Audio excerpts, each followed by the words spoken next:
timber beam of rectangular section, the length is how much? 8 meter. Is simply supported. Is telling simply beam span is 8 meter. The beam carries UDL.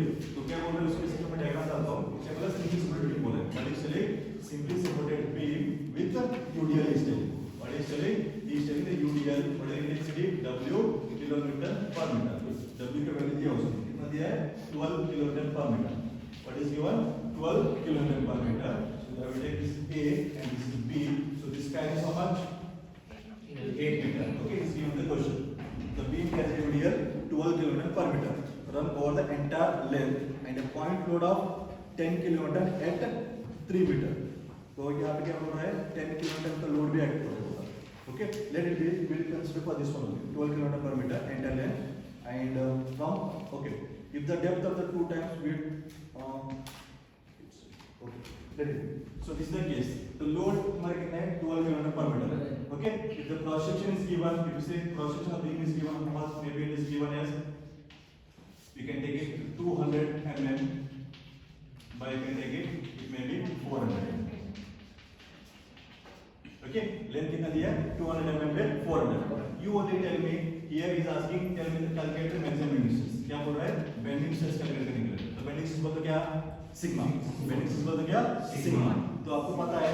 So already I know in step number 2 what we do.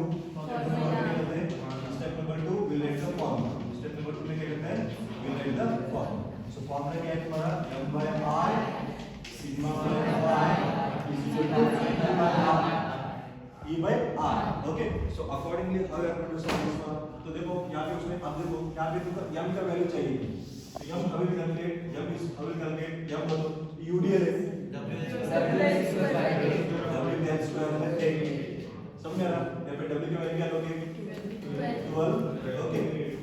12 into span कितना है? 8 square divided by 8. 96 आ रहा है. चलो. So 96 kilometer meter is the value of m. Next is I. So I means what? Moment of inertia. Shape कौन सा बोला है? Rectangle. तो I क्या आएगा तुम्हारा BDP by 12. I क्या आएगा तुम्हारा BDP by 12. तो B is how much? B is 200 and over D is 400 cube divided by 12. I is okay for everyone. Next one is तो maximum कैलकुलेट करना है. तो maximum y कभी भी maximum पूछता है तो y की वैल्यू क्या रहता है? y is equal to d by 2. Means extreme top पे या बॉटम पे तुम्हारा मैक्सिमम बेंडिंग स्ट्रेस रहता है. So y is equal to what? d by 2. So d कितना है? 400 upon 400 divided by 2. So this will be 200 mm. Is okay for everyone. So here he is asking bending stress. क्या पूछ रहा है? Bending stress. Here in three equation you are supposed to use any two equation equate करना है. कौन सा तो equate? तो कौन सा तो equate करेंगे आप यहाँ पे? तो पहला और दूसरा का मैंने equate किया तो यहाँ पे sigma is equal to क्या होता है? m y divided by I. सही है ना? m by I ये इधर जाएगा. Okay, तो यहाँ पे तुमको पता चल गया सभी. तो sigma is equal to m by I into y. So m is ये जो भी रहेगा तुम्हारा. So 96 किलोमीटर मीटर है. तो इसको न्यूटन में कन्वर्ट करेंगे. 6 न्यूटन mm. Okay, ये क्लियर कर देते हैं. 10⁹ mm⁴.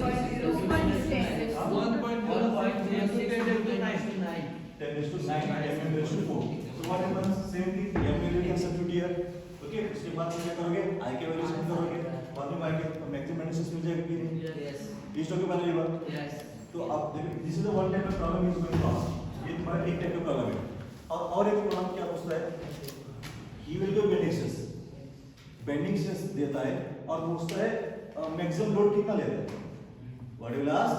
He will ask he will give bending stress देता है. क्या देता है? अभी समझो मैं यहाँ पे वो भी लग रही है. समझो बेंडिंग स्ट्रेस उसने दे दिया. Okay, he is given maybe bending stress you can take it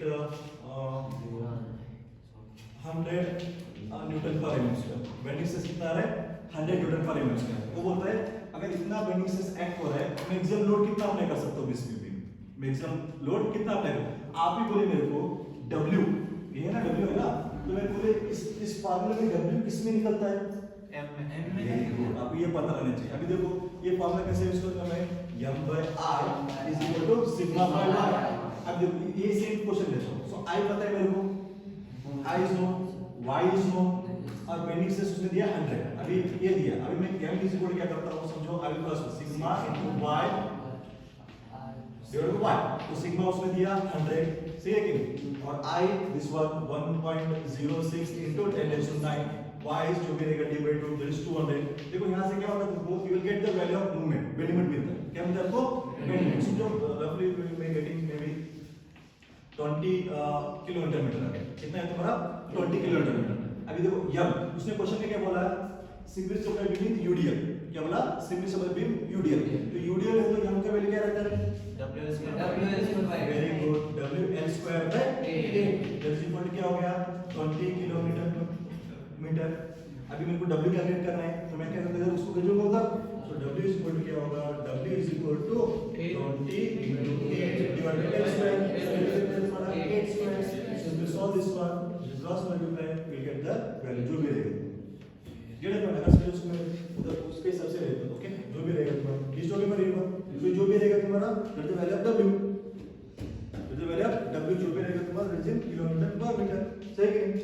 so this is the one change you is going to make, एक चेंज आपको एग्जाम में कर सकता है, ओके। देखो एग्जामिनेशन में क्या आ सकता है, एक नॉर्मल बीम तो आ सकता है, कैसे वाला, it may be he may ask you rectangle, he may ask you rectangle, he may ask you circle. अगर रेक्टेंगल दिया सर्कल दिया तो डायरेक्ट आपको पता है bd to 12 और 5d⁴/64, you got an idea of this one। So sometimes what happens, he is going to give the section I section देता है, क्या देता है, अगर sometimes what I will ask, he will give the I section, कौन सा देता है, so अगर I section दिया तो कैसे करोगे, मोमेंट ऑफ इनर्शिया पता है, देखो कंपल्सरी आपको you know how to calculate the moment of inertia of I section, because in the definitely in the 3 units we are going to calculate the moment of inertia for I section। it may come in bending system में भी आ सकता है I section, compulsory एक दो question I section पे आएंगे, तो आप moment of inertia कैलकुलेट करना आना चाहिए आपको, नहीं कितने लोग को आता है moment of inertia कैलकुलेट करने का I section सब,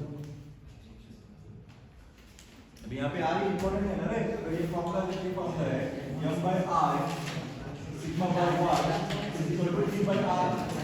अगर indirectly if it is rectangle it is equal to, okay, if it is circle then it is pi d⁴/64, if it is I section it is t section, if it is u section other than regular section, rectangle circle triangle चूंकि दूसरा पूछे तो तब छोड़ दोगे क्या, no you should know the formula first, तो मैं इसको भी कैसे कैलकुलेट मैं बोलता हूं, ओके, सो दैट ये नहीं है तो सॉल्व नहीं कर सकते ना, okay.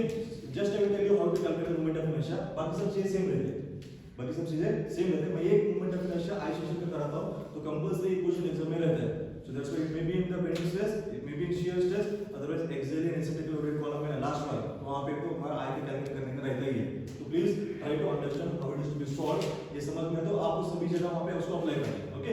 Just I will tell you how to calculate moment of inertia. अगर आई सेक्शन है ये सभी बाकी सब पैरामीटर सेम रहते हैं, बाकी सब पैरामीटर सेम रहते हैं, सिर्फ आई कैलकुलेट करने में तकलीफ होता है, क्या होता है, only the thing is the problem that will make is this calculate the moment of inertia. अभी देखो so I will give simple dimension, let's see we can calculate for this one, okay. So जो मेरा I section है, okay, so this is T section, okay, T section का बताता हूं, फिर I section बात करते हैं। सो समझो इसलिए कि मैं ऑलरेडी जो सॉल्व किया है वही देता हूं, तो डायरेक्टली आंसर लिखने को आता है, कैलकुलेट करते हैं, चल रहा है क्या, क्या फिर से बोलते हैं, बोलोगे, बोलते हैं, चलो। So I will take this is, okay, I will take this is 1000 mm, so we can take this is 50 mm, so we can take this as 50 mm, and we can take this is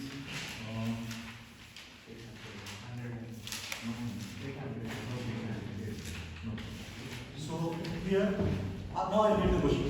So we will tell simply supported beam UDL है, okay, span 5 metre है, okay, and I section है बोल के बोला, तो UDL है तो WS को भी हम कहेंगे WS को है, सही कि नहीं, और Y डिस्टेंस हमको कैलकुलेट करना पड़ेगा, रेक्टेंगल है तो डायरेक्टली लिमिट, पर यहाँ पे इसका Y का डिस्टेंस चेंज है, neutral axis exactly, if it is rectangle exactly centre पे आता है न्यूट्रल एक्सिस, यहाँ पे सेंटर पे आता है क्या, इज इट सिमेट्रिकल, अगर तुमने एग्जैक्टली बीच में कट करके फोल्ड किया तो सिमेट्री है क्या, if it is symmetry then neutral system exactly centre, symmetry नहीं है तो मेरे को पहले क्या करना पड़ेगा, first thing is whenever symmetry section नहीं दिया तो पहला आपको क्या करना पड़ेगा, इसका neutral axis, Okay, means you have to calculate the neutral axis there. So how we calculate this one? RD1 away. So y bar is equal to what is the formula? A1 y1 plus A2 y2 divided by A1 plus A2. So means what you are supposed to do is this is the I section. You have to divide in number of components. इसमें क्या करना है? Number of regular section में divide करना है. Regular section बोलते क्या?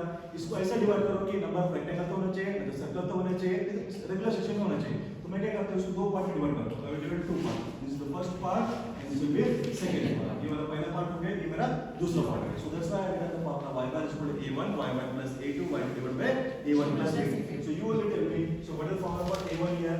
a1 बोलते क्या है? इसकी एरिया लेने का. So a1 का एरिया कितना है हमारा? 50 into 800. इसको कैलकुलेट करते हैं first. 50 into 800. Next is A2. 4 into 10 raised to 4. 4 into 10 raised to 4. Okay, this is mm square area. So same thing area. Second का area कितना आता है? So area 5 into 10 is raised to 1000 into 50. So 1000 into 50. So कितना है? 5 into 10 raised to 4. 5 into 10 raised to 4 mm raised to 4. Okay, this A1 is okay. A2 is okay. Next Y1. Next y1. y1 is very important. y1 बोलते क्या? So when जो मैं I am standing here, मैं यहाँ पे खड़ा हूँ. So इसको पूछा तो इसने बोला मेरे को डोर से सर 3 मीटर पे डिस्टेंस पे खड़े. ओके, इसने क्या बोला? डोर से 3 मीटर डिस्टेंस पे. और इसको पूछा तो ये बोला विंडो से सर 5 मीटर पे डिस्टेंस पे. इसका आंसर गलत है क्या? नहीं. तुम्हारा आंसर गलत है क्या? नहीं. Both are same. Same thing here also. If you want to tell any object, किसी object का तुमको पोजीशन बोलना है ना, if you want to tell anything, you have to tell with reference axis. तुमने क्या रेफरेंस किया? उसने दो दिया. Here also we have to tell the neutral axis depth with respect to some reference axis. Same thing what whenever if you want to calculate the neutral axis depth, always as my consideration, please consider the neutral axis exactly at below. क्या करना है आपको? Reference axis कहाँ पे लेना है? Exactly bottom, पूरा bottom पे लेना है. और next बॉटम पे और लेफ्ट साइड पे लेना है. कहाँ पे लेना है आपको? एग्जैक्टली एट द बॉटम और at the left side of the section. पूरा लेफ्ट साइड. यहाँ पे बीच में लेने का, यहाँ पे बीच में नहीं. पूरा सबसे जो डायग्राम है ना, उसको सबसे नीचे लेने का. अभी क्या करने का? y1 बोलते क्या? From this reference axis, from this reference axis to the centroid of this diagram, centroid of this diagram. तो देखो ये मेरा रेफरेंस एक्सिस है. देखो टोटल हाइट कितना है? 800. तो इसका सेंट्रोइड रेफरेंस एक्सिस से कितना दूर रहता है? 400. So here this is the value of your y1. समझ में आ रहा है? तो y1 का वैल्यू कितना आएगा? इस फ्रॉम दो y1 का डिस्टेंस तुमको कहां से बोलना है पता है? ये रेफरेंस एक्सिस से बोलना है. कहां से बोलना है? From this reference axis. This is the y1. तो y1 is totally so much? 800. तो तुम्हारा y1 का वैल्यू कितना आएगा? y1 will be equal to 400. Is okay for anyone? Is okay. Next one is y2. y2 is same. मेरे को क्या बोल रहे हैं? y2 का भी सेम. मेरे को क्या बोल रहे हैं? उस रेफरेंस एक्सिस से उसका सेंटर कहां तक आता है? देखो मेरे को यहां से आते बोलना है. इसका सेंटर यहाँ पे रहता है. तो मेरे को यहां से यहां तक ये डिस्टेंस बोलना है. देखो फर्स्ट आपको चलते जाना है, उस सेक्शन तक पहुंचना है. कहां तक जाना है? उस सेक्शन तक. देखो फिर चलते जा रहा हूं, मूविंग लाइक उस सेक्शन तक पहुंचने तक कितना डिस्टेंस है? प्लीज बात करो. Don't talk. ओके, सो मेरे को उस सेक्शन तक जाने तक कितना डिस्टेंस कवर करना पड़ेगा मेरे को? 820. डिस्टेंस कवर करना पड़ेगा 800. First reach that section. मैंने क्या करना है? वहां तक रीच हो तो 800 हो गया. अभी यहां पे जाने के बाद इसका सेंटर ये डिस्टेंस कितना होगा मेरे को बोलो? 50. So this will B how much? 25. सो तो ये डिस्टेंस कितना हो जाएगा? 25. This will B 825. Is okay for anyone? Is okay. क्या फिर से y2 इज यहां से यहां तक डिस्टेंस बोल रहे हैं. तो उसके लिए प्लीज आई रिक्वेस्ट आपके सारे कान आंखें इधर ही रहना चाहिए. समझ में आ रहा है? So that's why we are supposed to cover all the sections.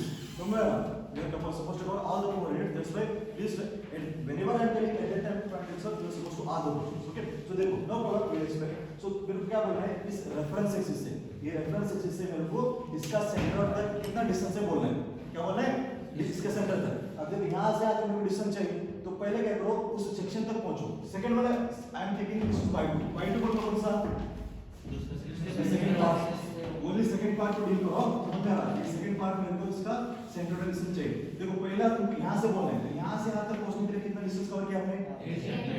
ये पहला लेंगे. उसके बाद इसका सेंटर कहाँ पे रहता है? ये तो विड्थ कितना है? 50. तो सेंटर कहाँ पे रहता है? 25 पे. So that's why 800 plus 25 is 825. So here now we are going to calculate the y bar value. So y bar is equal to what advance? I will substitute here. तो ये वन मतलब कितना आएगा तुम्हारा 4 into 10 raised to 4 and y bar is how much? That is 400 plus y2 sorry a2 that is 5 into 10 raised to 4 and what about y2? This will be 825. Please go to the calculator first. So next is a1 is how much? Again same thing 4 into 10 raised to 4 plus a2 will be 5 into 10 raised to 4. So if you solve this one, you will get the value of y bar. क्या मिलता है आपको? You will get the value of y bar. यहाँ पे तुमको अगर calculate करेंगे ना, यहाँ पे क्या मिल जाएगा? You will get the value of y bar. Can anyone tell me upper part कितना आएगा? In the final row of this question. इस टॉप पे ये वन. Yes. इधर तो कुछ डाउट है क्या? हर प्रॉब्लम में सेम अप्लाई करना है. It may be T section, it may be I section, or it may be U section. कौन से भी रेगुलर सेक्शन रहने दो, आपको y bar ऐसे ही कैलकुलेट करना है. अगर यहाँ पे दो दिया तो मैंने क्या किया? A1 y1 A2 y2 लिया. तीन दिया तो A1 y1 plus A2 y2 plus A3 y3 करना है. चार दिया तो सेम इसी तरह करना है. ओके? So 6,336. 636 क्या? ओके 636.11. ओके? ये में. सो यहाँ पे क्या पता चल गया तुमको? y bar का डिस्टेंस मींस टोटल एक्सिस का डेप्थ. ये जो भी तुम्हारा डिस्टेंस आता है ना, कहाँ से आता है? मैं तो रेफरेंस सिक्स यहाँ पे कंसीडर किया ना, इधर से ही आएगा. मैंने रेफरेंस सिक्स कहाँ पे कंसीडर किया? यहाँ पे कंसीडर किया. तो तुम्हारा टोटल एक्सिस का डेप्थ कहाँ पे आ रहा है? Means what is the value of this one? So this is the total exposure. So this is n a. इसका आपको a डेप्थ कितना है तुम्हारा? कितना आ रहा है तुम्हारा? 636.11. So ये तुम्हारा 636.11 है. तो टॉप से कितना आता है? From top. बात मत करो प्लीज. Don't talk. अगर बात की सीधा बात मत करो. So ये this will be 636.11. Okay. So total में से ये माइनस करो. तो ऊपर का ले लो. टोटल कितना है 800 प्लस 50. तो 850 में 636.11 माइनस करिए तो ऊपर का कितना मिल जाएगा 1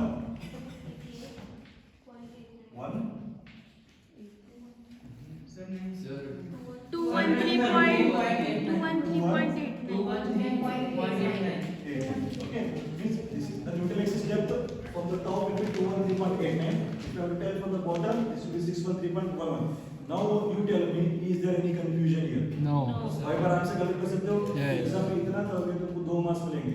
समय आ रहा है. Just after this one. So definitely you should know about this one. Okay. Next one is y bar calculate किया मैंने. Next one is my main intention is to calculate what I. मेरा main intention क्या है? मेरे को I calculate करना है. अगर समझो सिर्फ अगर ऊपर का दे देता, अगर बोले ये ऊपर का पार्ट देता तो मैं क्या रखने का है? तो मैं क्या कर देता? I is equal to B equal to 1. तो यहाँ पे दो दिया कि नहीं? तो टोटल मोमेंट ऑफ इनर्शिया बोलते क्या? Moment of inertia this plus moment of inertia this. Okay, तो टोटल मोमेंट ऑफ इनर्शिया क्या होता है? I is equal to क्या होता है? तुम्हारा total moment of inertia I is equal to I x1 plus I x2. Get a point? तो moment of inertia of this first section plus moment of inertia of second section. So आपको पता देखो, तो moment of inertia का formula क्या है? Standard that will be equal to Ig plus ah². What is the formula? The moment of inertia. If there is a irregular section रहा, तो calculate moment of inertia. Usually I is equal to वो आता है. वो कैसा है? वो ये फॉर्मूले से आया होगा. ओके? अगर irregular section रहता है तो इंडिविजुअल कैलकुलेट करना है. ये फॉर्मूला इसमें है. Ig plus ah². So Ig बोलो तो क्या? Self moment of inertia. Ig means self moment of inertia. अभी Ig बोलो तो एक पहला वाला कंपोनेंट. मैं भी कौन सा ले रहा हूँ? Ix बोलो तो पहला कंपोनेंट है. ये पहला वाला कंपोनेंट कैसा है? कैसा है? रेक्टेंगल है.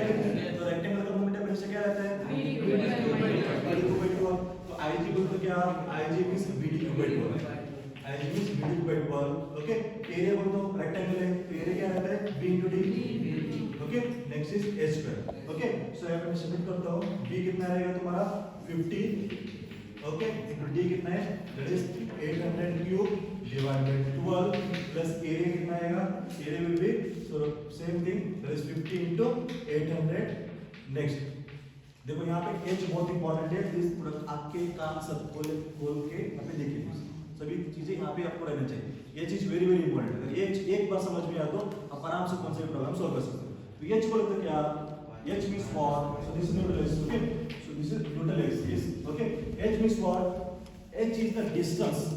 H is the distance from CG of whole element. Central distance of whole element to the central distance of individual element. कहाँ का डिस्टेंस बोलना है? होल सेंट्रल डिस्टेंस और उस इंडिविजुअल कंपोनेंट का सेंट्रल डिस्टेंस के बीच में डिस्टेंस कितना है? अब देखो होल सीजी कहाँ पे है, ये वाला है होल सीजी, ये न्यूक्लियस ये वाला है। अब इंडिविजुअल सीजी कहाँ पे है, यहाँ पे इंडिविजुअल सीजी 800 है, तो इंडिविजुअल सीजी कहाँ पे आता है 400 पे आता है। समझ में आ रहा है? तो मेरे को क्या चाहिए, ये होल सीजी यहाँ पे, इंडिविजुअल सीजी यहाँ पे, तो मेरे को ये दोनों का बीच में डिस्टेंस बोलना है। Get your point, whole CG is this one, individual CG is this one, तो ये दोनों के बीच में मेरे को डिस्टेंस बोलना है। तो ये दोनों का डिस्टेंस कितना आता है, ये देखो टोटल कितना है 236.11. 636.11। अगर 636.11 में अगर मैंने ये कितना है तुम्हारा 400, अगर 636.11 में अगर 400 माइनस किया तो मेरे को ये मिल जाएगा कि नहीं, can I get this one, so here तो h1 पर जो भी वैल्यू कैसे आता है इट विल बी 631.11 माइनस कितना आएगा 400, तो इसका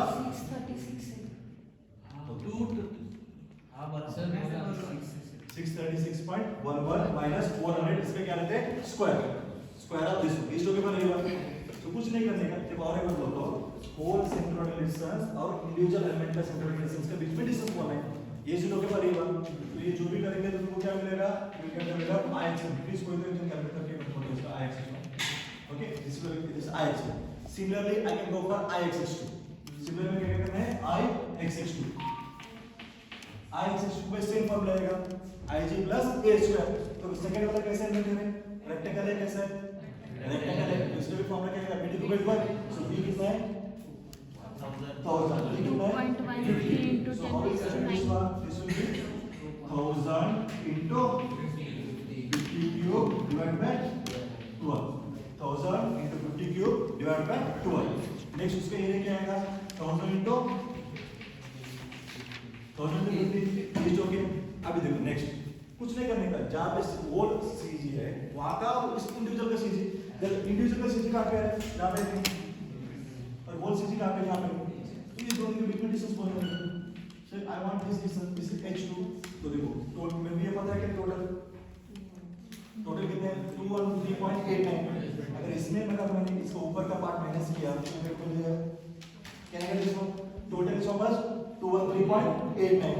अगर इसमें ऊपर का पार्ट अगर माइनस करके नीचे मिल जाएगा, so how will we get this one, that will be कैसे आ गया 213.89 माइनस के करोगे कितना करोगे टोटल 50 है तो दैट विल बी माइनस 25 है, okay 25 whole square. So if you calculate this one you will get the ix62। ये तुम कैलकुलेट करोगे तुमको ix62 मिलेगा। Can you get this one 2.13 into 10 raised 15 10 to 9.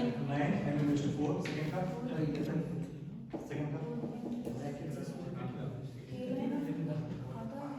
No problem, चलो second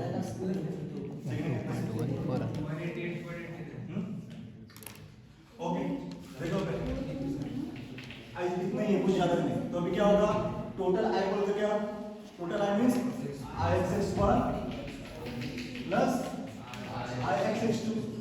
तो दोनों ix1 ix2 add करेंगे तो वो फॉर्मूले में m i का मिल कर i मिल गया कि नहीं मिल गया। So this is the way how you are supposed to calculate the i value. Same thing this is for t section. Okay आप फोटो लेते रहिए, हर एक बार मैं बोलूंगा नहीं किसी को से सर मैं ही ले रहा हूँ फोटो भी ले रहा हूँ। ओके मैं कर रहा हूं कुछ और। ओके इसको तो कर लो, is it okay? Okay next is if it is this case, this is case for T section. Okay next is for same case, अगर अलग अलग कैसे भी सेक्शन है तो एग्जाम में आपको टी सेक्शन तो आएगा नहीं तो आई सेक्शन तो आएगा। तो सेम आई सेक्शन में भी कर सकते कि नहीं। अगर समझो आई सेक्शन ले लिया just here, if this is the case, अगर सिमेट्री नहीं है ओके, अगर इस तरह दिया तो इस तरह से कितना कंपोनेंट में डिवाइड होता है यहाँ पे 1। पिछले केस में क्या होता है this is 1 2 this is 2 and this is 3। Same thing वहां पे y1 क्या होता है a1 y1 plus a2 y2 plus a3 y3 a1 plus same procedure divide किया तो रिपीट कर दिस सेम। यहाँ पे तुमको पहले टोटल एक्सिस आता है, उसके बाद तुमको वो डिस्टेंस वहां से अंदर से वो कैलकुलेट करना है। तो इतना आपको आगे में एग्जाम में कंपल्सरी बेंडिसेस का प्रॉब्लम आप आराम से कर सकते हो। गणित पढ़ाने में तो बेंडिसेस तो उतना ही है ना, इसमें कुछ भी नहीं है, थोड़ा आपको थोड़ा प्रैक्टिस करना पड़ेगा। जितना क्लास में पढ़ा है वो देख लीजिए, उसके बाद you can refer any book, otherwise I share the notes, उसका से प्रॉब्लम करिए, कौन से भी करिए, पर try to do in smart way. पूरा प्रॉब्लम करने का इंपॉर्टेंट नहीं है, no need to solve all the problems, you solve one problem completely from start to end. क्या करना है, एक प्रॉब्लम स्टार्ट से एंड तक पूरा करना है, not a single point should be skip. उसके बाद क्या करना है, उस प्रॉब्लम होने के बाद आपको हर प्रॉब्लम में क्या चेंज हो रहा है, देखो पहले वाला रेक्टेंगल था, तो इसमें क्या चेंज होता है, आई सेक्शन में मोमेंट ऑफ इनर्शिया कैलकुलेट करने चेंज होता है, तो उतना ही समझने का ट्राई करेगा।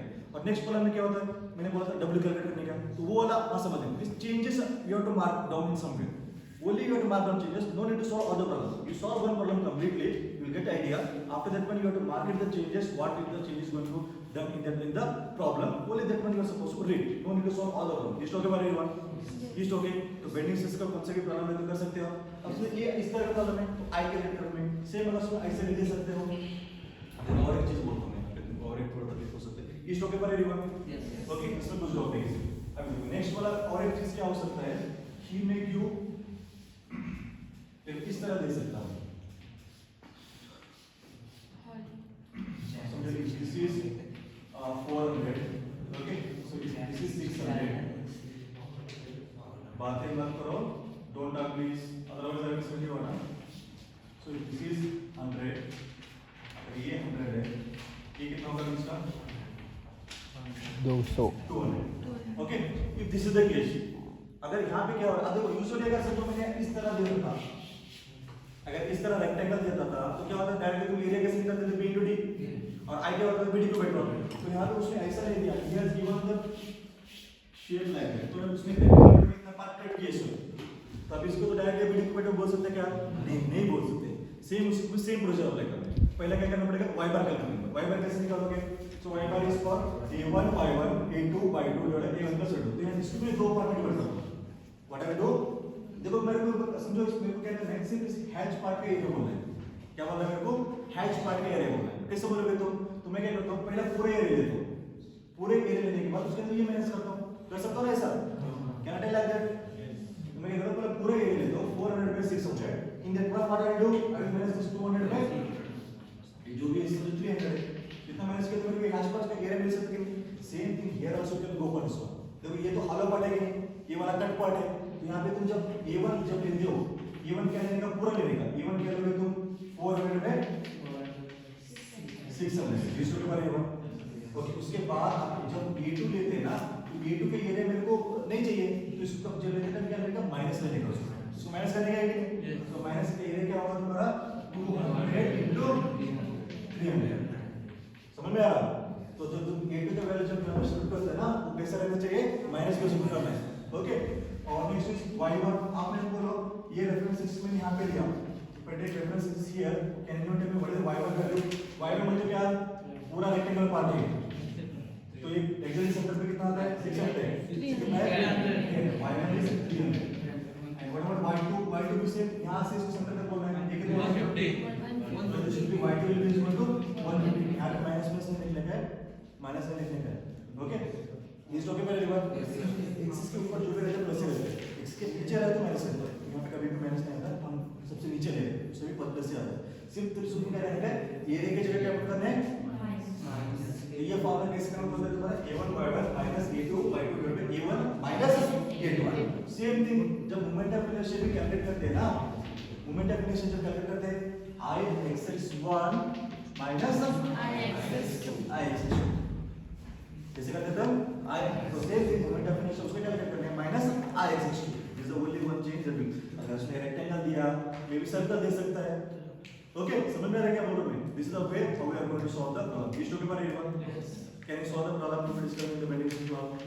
Okay, so we will move for next topic, आप पॉज कर सकते हो इस टॉपिक पर एवरीवन, द बेंडिंग